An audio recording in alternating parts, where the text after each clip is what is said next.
Hello guys, এই তো চলে আসলাম রান্না নিয়ে। কেমন আছো তোমরা? সরিষার তেল দিব এখন।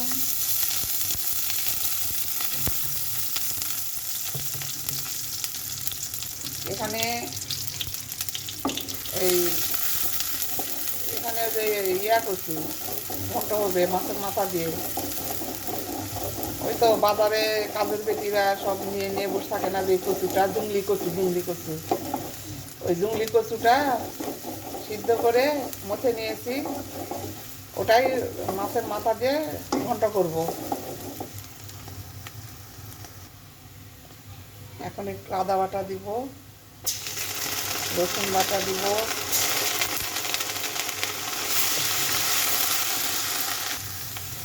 রসুনটা সব ভেজে নিলাম এখানে। এখন এখানে সব মশলা, গুঁড়া মশলা দিব, একটু পানি দিয়ে দিব। এখানে এখন সব গুঁড়া মশলা দিব। এই তো সব মশলা দিয়ে দিলাম, গুঁড়া জিরা, তারপর হচ্ছে এই যে গুঁড়া ঝাল, হলুদ, লবণ, কাঁচামরিচ। মশলাটা একটু কষে নিই। এই তো গরম মশলা, দারচিনি দিলাম, ওটা অফ ক্যামেরায় হয়ে গেছে। গরম মশলা, দারচিনি, লবঙ্গ দিলাম, অফ ক্যামেরায় হয়ে গেছে, বুঝতে পারিনি। মশলাটা কষে নিচ্ছি, ভালো করে কষে নিতে হবে।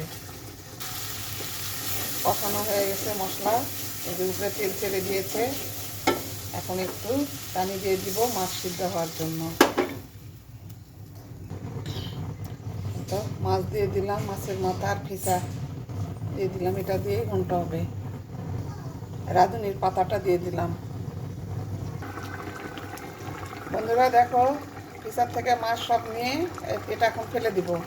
এটা দিলে শুধু ঘন্টটা কাটা কাটা হয়, এটা দিব না, এটা ফেলে দিব। এই যে মাছের মাথার কানের ফুল, এই যে দেখো, এটাও ফেলে দিব। এটাও কোনো স্বাদ নেই, এটা ফেলে দিব। এই তো আমার মাছ কষানো হয়ে গেল। এখন এই কচুটা দিয়ে দিব, সিদ্ধ করে হাত দিয়ে মুথে রাখছি। এখন ভালো করে মিক্সড করে দিই।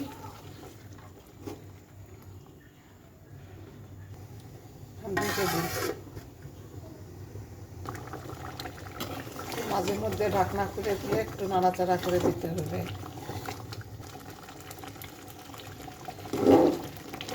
একটু ঘন্টটা একটু এখন কষায় নিচ্ছি। এভাবে তোমরা কষায় নিলে স্বাদ হয়। কষানো হয়ে গেছে, এখন ঝোলটা দিয়ে দিব। ঘাটিতে ঝোল দিয়ে দিলাম, এখন হোক।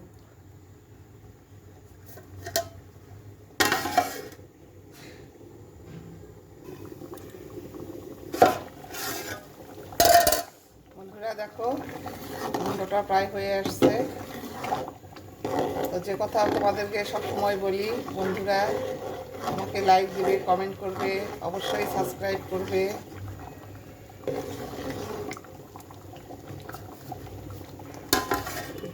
আর একটু দেখি ঘাটি কেমন হলো। এই তো হয়ে গেছে, এই যে বলকটা এখন ভারী ভারী বলক উঠছে, হয়ে গেছে রান্না। আজকে তাহলে এই পর্যন্ত আসি।